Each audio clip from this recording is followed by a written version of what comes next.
अस्सलामु अलैकुम वरहमतुल्लाहि वबरकातुहू। हम लेकर हाज़िर हुए हैं क़ुरबानी के कुछ मसाइल।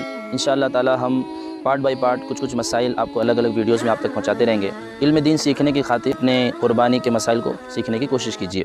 सबसे पहले मैं इस वीडियो में ये बताना चाहूँगा कि क़ुरबानी किस पर वाजिब है। इस हवाले से काफ़ी लोगों में गलतफ़हमी है, तो उन गलतफ़हमियों को भी हम थोड़ा थोड़ा करके दूर करेंगे। तो सबसे पहले ये सुन लीजिए कि क़ुरबानी किस पर वाजिब है।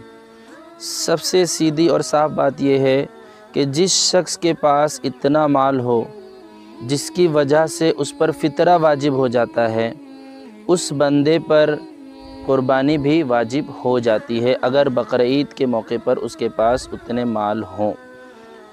तो अब इसको मद्देनज़र रखते हुए बहुत सारे लोग ये सोचते हैं कि फ़ितरा जिस पर वाजिब है उतने ही निसाब अगर किसी के पास हो तो उस पर क़ुरबानी भी वाजिब है। जी हाँ, बाहर शरीयत में आप इस मसले को समाअत कर सकते हैं कि क़ुरबानी वाजिब होने के लिए ज़कात के निसाब की ज़रूरत नहीं है, बल्कि फ़ितरे के निसाब की ज़रूरत है। और 52.5 तोला चांदी की जो रकम बनती हो उस दिन में, तो उतनी रकम का कोई मालिक है तो पर क़ुरबानी वाजिब हो जाती है।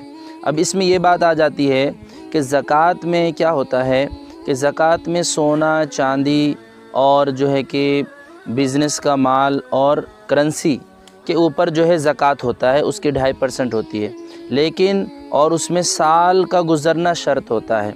लेकिन क़ुरबानी वाजिब होने के लिए और फ़ितरा वाजिब होने के लिए ये शराइत नहीं है कि उस पर जो है साल गुज़रे। क़ुरबानी के शराइत में से ये नहीं है कि माल पर साल गुज़रते हों या वो सोना, चांदी और करेंसी ही की शक्ल में हो या माल तजारत के ही शक्ल में हो, बल्कि फ़ितरा और क़ुरबानी के निसाब में ये चीज़ भी शामिल है जो हाजत असलिया से ज़ायद हो।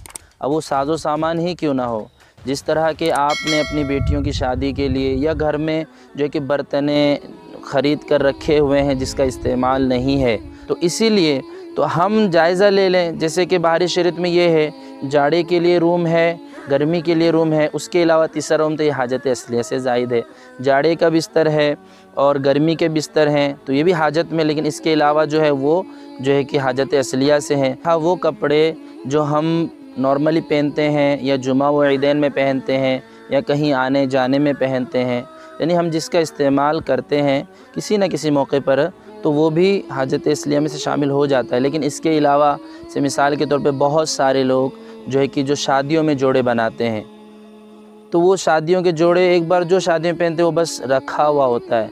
इसी तरह बहुत सारे शौकीन के तौर पर एक ने 10-10 जूते ख़रीदे हुए हैं जिसका इस्तेमाल नहीं हो रहा है, ठीक है, तो वो सब भी हाजत असलिया से ज़ायद हैं।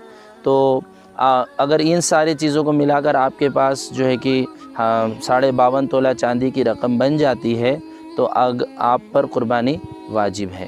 अहले इल्म तबक़ा से गुजारिश है कि हम जो मसाइल बयान कर रहे हैं, अगर हमारे मसाइल बयान करने में कहीं आपको वाकई शरई गलती नज़र आती है, कोई शरई नुक्ता छूटता हुआ या ज़्यादा होता हुआ नज़र आता है, तो बराए मेहरबानी इस्लाह की नीयत से आप हमारे व्हाट्सएप और कॉल के ज़रिए से हमें हमारी इस्लाह ज़रूर फ़रमाएँ, जो कि आपको डिस्क्रिप्शन पे मिल जाएगा।